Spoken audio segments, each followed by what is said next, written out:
काही म्हणा, भालेराव काकांचा विषय सारडे.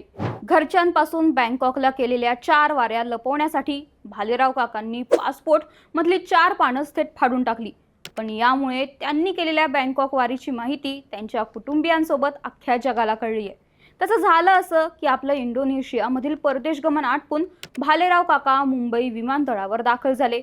यावेळी इमिग्रेशन तपासणी दरम्यान अधिकाऱ्यांना भालेराव यांच्या पासपोर्टवर पान क्रमांक 17, 18 आणि 21 ते 26 गायब दिसलं.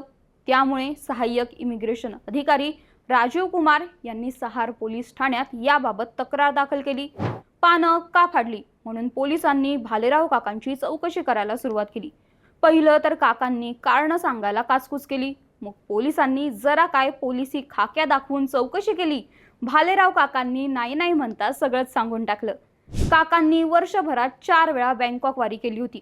त्यांच्या पासपोर्टवरच्या थायलंडच्या शिक्क्यांवरून त्यांचं हे सिक्रेट त्यांच्या कुटुंबाला कळालं असतं. म्हणूनच भालेराव काकांनी हा कारनामा केला.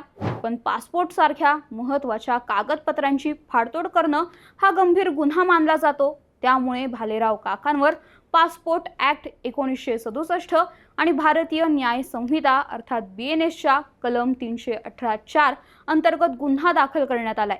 पानं फाडल्यामुळे काकांचं सिक्रेट तर सगळ्यांना कळालंच, पण आता यामुळे ते कायद्याच्या कचाट्यात देखील अडकले आहेत. तर भालेराव काकांच्या या कारनाम्याविषयी तुम्हाला काय वाटतं? तुम्ही कधी बँकॉकला गेलाय का? ते कमेंट करून नक्की सांगा. आणि ऑन मीडियाच्या पेजला फॉलो आणि आमच्या YouTube चॅनलला सबस्क्राईब करायला विसरू नका. धन्यवाद.